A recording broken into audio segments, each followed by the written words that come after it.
ಎಲ್ಲರನ್ನು ಗೌರವಪೂರ್ವಕವಾಗಿ ಬಹಳ ವಿರಾಜಗಳ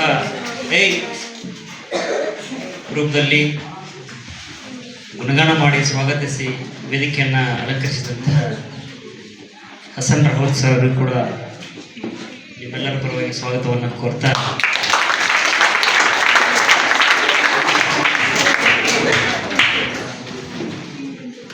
ಇವತ್ತು ಯೋಗ ದಿನದ ಕುರಿತು ನನ್ನನ್ನು ಕರೆಸಿದ್ದು ಮತ್ತು ನಾಳೆ ವಿಶ್ವ ಯೋಗ ದಿನಾಚರಣೆಯನ್ನು ದೇಶಾದ್ಯಂತ ಆಚರಣೆ ಮಾಡ್ತಾ ಇದ್ದಾರೆ.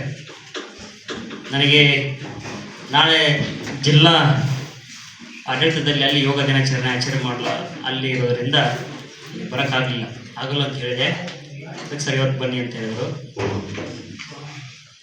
ಇದೊಂದು ಯೋಗ ನಿಮ್ಮನ್ನು ನೋಡಲಿಕ್ಕೆ ಮತ್ತು ಕಲಿಸಲಿಕ್ಕೆ ಬಂದಂಥ ಸುಧೋ ಯೋಗ ಅಂಥೇಳಿ ಹೇಳ್ತಾ ಇದಕ್ಕೆ ಈ ಒಂದು ಸುಯೋಗವನ್ನು ಕಲ್ಪಿಸಿಕೊಟ್ಟಿರ್ತಕ್ಕಂತಹ ಈ ಶಾಲೆಯ ಗೌರವಾನ್ವಿತ ಮುಖ್ಯೋಪಾಧ್ಯಾಯರಾಗಿರ್ತಕ್ಕಂಥ ಪಿ ಸರ್ ಗುರುಗಳಿಗೂ ಕೂಡ ಭಕ್ತಿಪೂರ್ವಕ ನಮಸ್ಕರಿಸಿ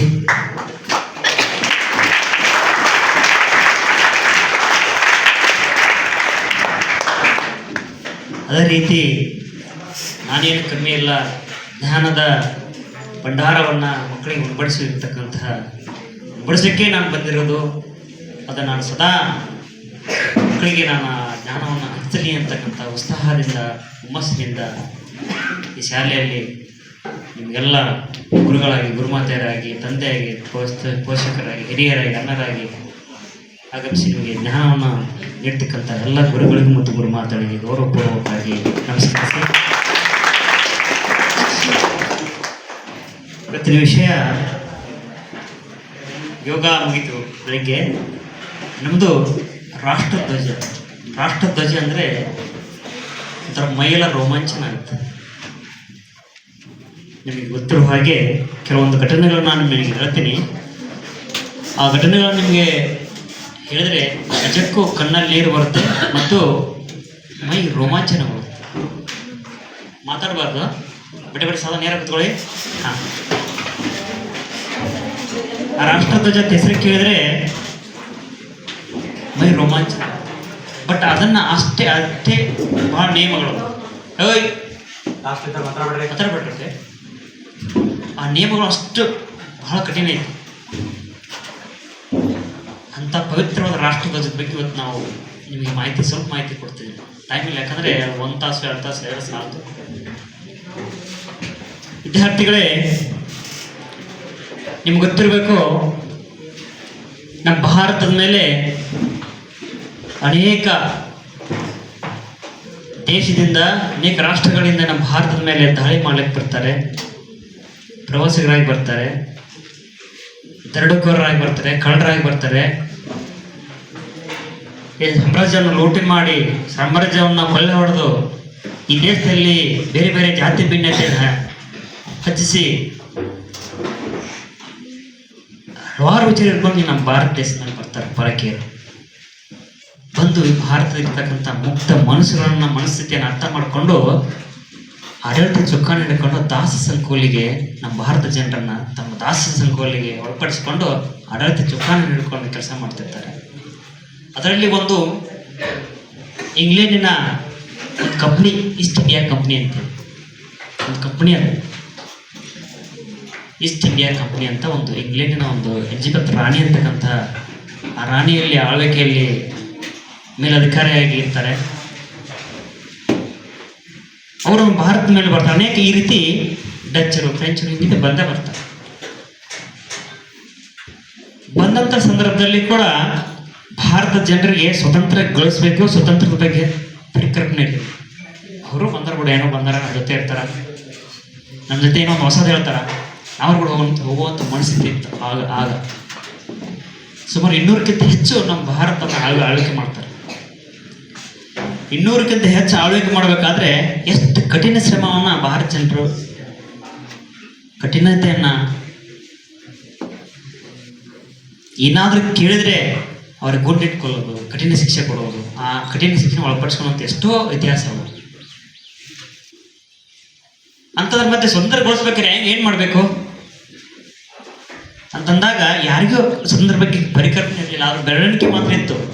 ಕೆಲವೊಂದು ಜನ ಯಾರು ನಾವು ಸುಂದರಗೊಳಿಸ್ಬೇಕು ಅಂತಕ್ಕಂಥ ಏನಾದರೂ ಒಂದು ಸಂಘಟನೆ ನಡೆಯಾದರೆ ಆ ಸಂಘಟನೆಯನ್ನು ಹಿಡ್ಕೊಂಡು ಆ ಮುಖಂಡರನ್ನ ಹಿಡ್ಕೊಂಡು ಜೈಲಿಗೆ ಹಾಕಿ ಸುಮಾರು ಜನರ ಮುಂದೆನೇ ಅವ್ರು ಗುಂಡಿಟ್ಟು ಸಾಯಿಸೋದು, ಚಡಿಯೇಟ್ ಹಾಕೋದು, ಕತ್ಲೆ ಕೋಣೆಯಲ್ಲಿ ಹಾಕಿಬಿಡೋದು ಅಂಥ ಪರಿಸ್ಥಿತಿ ಇತ್ತು. ಆಗ ನಮಗೆಲ್ಲ ಗೊತ್ತಿರಬೇಕು, 1885 ಸಿಪಾಯಿ ದಂಗೆ ಅಂತ ಬರುತ್ತೆ. ಆ ಸಿಪಾಯಿ ದಂಗೆಯಲ್ಲಿ ಆಗಿರ್ತಕ್ಕಂಥ ಘಟನೆ ಬಹುಶಃ ಆಗ ಭಾರತ ಜನರು ಸ್ವತಂತ್ರ ಆಗಿಕೊಳ್ಳಬಹುದಿತ್ತು. ಬಟ್ ಅಲ್ಲಿ ವೆಪನ್ ಕೊರತೆ ಇತ್ತು, ಒಗ್ಗಟ್ಟಿನ ಬಲ ಇರಲಿಲ್ಲ, ದೇಶಾಭಿಮಾನ ಬಲ ಇರಲಿಲ್ಲ. ಅವಾಗ ಅರ್ಥ ಆಯ್ತೇನ್ರಿ ನಿಮಗೆ? ನಮ್ಮಲ್ಲಿ ದೇಶಾಭಿಮಾನ ಇರಲಿಲ್ಲ, ಒಗ್ಗಟ್ಟಿನ ಕೊರತೆ ಇತ್ತು, ಅಸಮರ್ಥ ನಾಯಕತ್ವ ಇತ್ತು. ನಾಯಕತ್ವ ಅಷ್ಟು ಸರಿಯಾಗಿರಲಿಲ್ಲ ಅಂತ ಹೇಳ್ತಾರೆ ಇತಿಹಾಸಗಳಲ್ಲಿ. ಆ ಇದ್ದಂಥ ಸಂದರ್ಭದಲ್ಲಿ ಅವತ್ತು ಸೋಲ್ತಿದ್ರಂತ ಅವ್ರು ಬ್ರಿಟಿಷರು, ಬಟ್ ಆಗಲಿಲ್ಲ. ಆದ ನಂತರ ಹಂತವಾಗಿ ಅಲ್ಲಿಂದ ಪ್ರಚೋದನೆಗೆ ಬಂದಂಥ ಅಲ್ಲಿ ಹಿಂಸೆಯನ್ನು ಪಡ್ಕೊಂಡ್ರೆ ಅಲ್ಲಿಂದ ಸ್ವತಂತ್ರಕ್ಕೆ ಸ್ವಲ್ಪ ಮೆರುಗು ತಂದಂಥ ಅಂತ ಹೇಳ್ತಾರೆ ಇತಿಹಾಸ. ಮೆರುಗು ಅಂದರೆ ಭಾರತ ಜನರಿಗೆ ಸ್ವಲ್ಪ ಅದ್ರ ಬಗ್ಗೆ ಸುಂದರದ ಬಗ್ಗೆ ಪರಿಕಲ್ಪನೆ ಬಂತು ಅಂತ ಹೇಳ್ತಾರೆ. ಆಗ ಅದಾದ ತಕ್ಷಣ 1919 ಜಾಲಿಯನ್ ವಾಲಾಬಾಗ್ ಗೊತ್ತಾ? ಪಂಜಾಬ್ನ ಅಮೃತ್ಸರದ ಜಾಲಿಯನ್ ವಾಲಾಬಾಗ್ನಲ್ಲಿ ಏಪ್ರಿಲ್ 13 ಅಲ್ಲಿ ಬೈಸಾಖಿ ಹಬ್ಬವನ್ನು ಆಚರಣೆ ಮಾಡ್ತಿರ್ತಾರೆ. ಆಗ ಅಲ್ಲಿನ ಬ್ರಿಟಿಷರ ಅಧಿಕಾರ ಏನಿತ್ತಂದರೆ ಯಾವುದೇ ಅಂದರೆ 144 ಸೆಕ್ಷನ್ ಜಾರಿಗಿತ್ತಲ್ಲಿ. ಜಾರಿ ಅಂತಂದರೆ ಯಾರು ಗುಂಪಾಗಿ ಸೇರಬಾರ್ದು, ಪತ್ರಿಕೆ ಹೊರಡಿಸಬಾರ್ದು, ಇಬ್ಬರಿಗಿಂತ ಹೆಚ್ಚು ಜನ ಇರಬಾರ್ದು, ಯಾವುದೇ ಘೋಷಣೆಗಳನ್ನು ರಾಷ್ಟ್ರಕ್ಕೆ ಮತ್ತು ಆ ಕಂಪ್ನಿ ವಿರುದ್ಧವಾಗಿ, ಈಸ್ಟ್ ಇಂಡಿಯಾ ಕಂಪ್ನಿ ವಿರುದ್ಧವಾಗಿ ದಂಗೆ ಹೇಳಬಾರ್ದು, ಪ್ರಚೋದನೆ ಘೋಷಣೆಗೆ ಹೋಗಬಾರ್ದು ಅಂತಕ್ಕಂಥ ಒಂದು ಸಂದೇಶ ಇತ್ತು.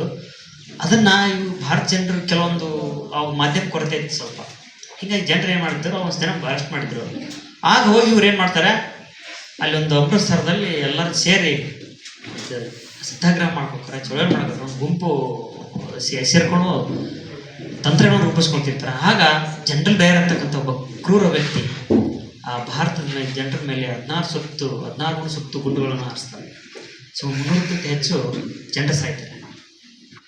ಆಗ ಅದೇನಂತ ಸತ್ತಿರ್ತಕ್ಕಂಥ ಆಗಿರ್ತಕ್ಕಂಥ ನೋವು ಜನರಿಗೆ ತಲುಪುತ್ತದೆ. ಯಾಕೆ ಜನಗಾಗಾಯ್ತು, ಯಾಕೆ ಜನ ಈ ರೀತಿ ಇವ್ರು ಕೊಲ್ತಾ ಇದ್ದಾರೆ ಅಂದಾಗ ಆಗ ಜನರಿಗೆ ಸುಂದರ ಅಭಿಮಾನ ಬರುತ್ತೆ. ಪಬ್ಲಿಷ್ ಆಗ್ತಾ ಇದ್ದಾರೆ ರೇಡಿಯೋದಲ್ಲಿ, ಅಲ್ಲಿ ಇಲ್ಲಿ ಹೋಗ್ತು ಆ ಜನರಲ್ ಡಯರ್ ಅಂತ, ಯಾವನೋ ಒಬ್ಬ ಜನರಲ್ ಡಯರ್ ಅಂತ ಭಾರತ ಜನರು ಕೊಂದ್ಬಿಟ್ಟ.